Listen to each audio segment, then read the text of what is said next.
4 जण शिकारी को काबू करी 2टी बंधुक गुली जबत करिछि पुलिस।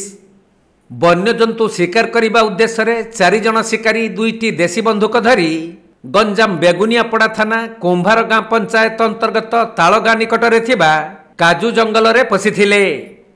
पर एने कौनसी सूत्रु खबर पाई बेगुनियापड़ा पुलिस काजू जंगल रे चढ़ाऊ करिथिला।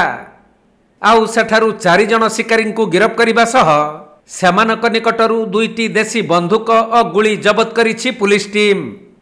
गिरफ होइथिबा शिकारी माने हेले बेगुनियापड़ा थाना अंतर्गत तालगाँर गोवर्धन बेहेरा पुओ अशोक कुमार बेहेरा, भागीरथी बेहेरा पुओ रोहित बेहेरा एवं खलिकोट थाना अंतर्गत बादपल्ली ग्रामर युधिष्ठिर शबर पुओ श्रीधर शबर और दोसा शबर पुओ धनु शबर।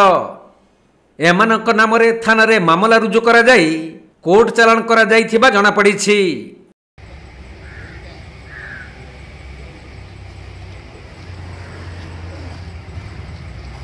गंजाम जिल्लारू अजित कुमार पट्टनायक रिपोर्ट, कोणार्क लाइव।